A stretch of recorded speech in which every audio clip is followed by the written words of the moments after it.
told about the garden called Harvesting the Rain, and it's dedicated to the gardeners of Campos and a world that does not waste. When the neighborhood was mostly poor and Puerto Rican, there was a housing project across the street, not the expensive dwellings they are now, enabled by mayors who succumbed to the real estate lobby. A woman who lived there, whose name no one can remember, claimed the garden and named it Campos Garden. That was who the housing project was named for, Pedro Abizu Campos. See his portrait around the corner. Say his name. Pedro Abizu Campos. Son of a former slave and a merchant father who ignored him until he came to Harvard. Pedro made the news. First Puerto Rican to graduate from Harvard. A lawyer, a chemist, a polyglot, spoke 8 languages. His highest grades entitled him to give the valedictorian address, but a professor sabotaged him, made him take his exams in Puerto Rico. There was deep and freely expressed prejudice against Puerto Ricans. Sound familiar? Call on the goddesses of summer to help bury the hate that reappears and bellows out.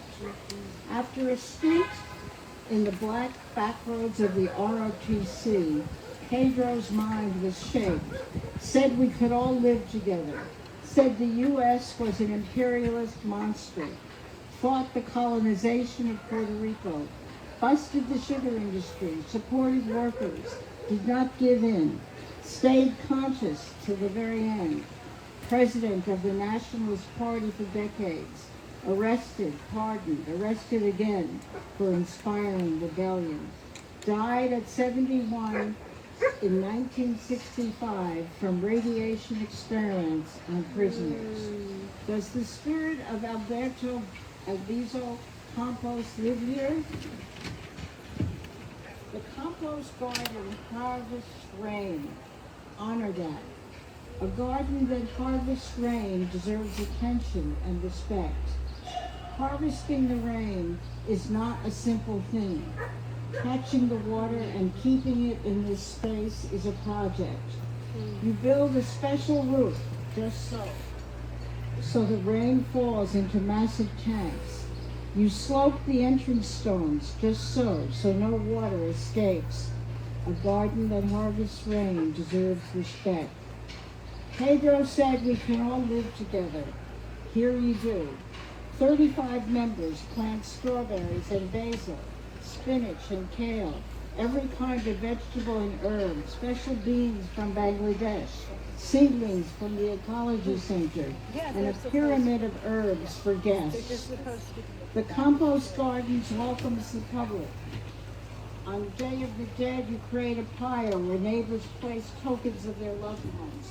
You educate children from the school next door, host opera and dance. And at your monthly meetings, you vote on everything. And now it's chickens. 3 chicks will be selected. They'll get a special coop designed for shelter. They will get to know the humans, who will name them and watch them grow. The spirit of Pedro Abizu Campos lives here. Give thanks. Thank you.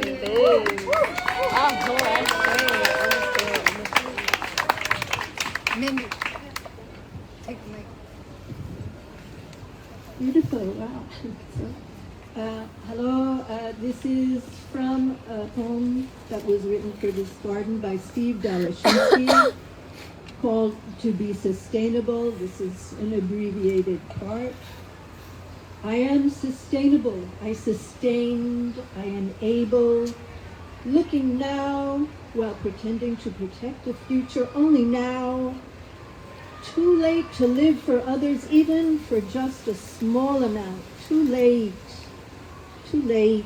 Wild animals, shooting other wild animals. It's a shame that in order to build a railroad, We always demolish a mountain. It's a shame that in order to build a dam, we destroy a canyon, a village, a family. But here come chickens, so yay, chickens.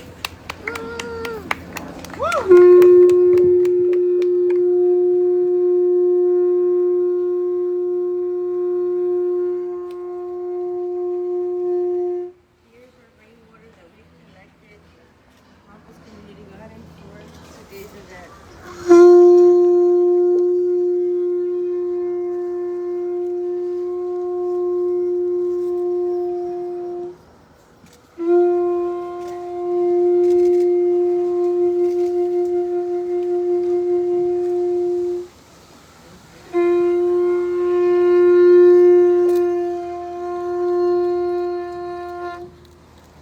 Oh, Mateo, like my people say. Oh, Mateo.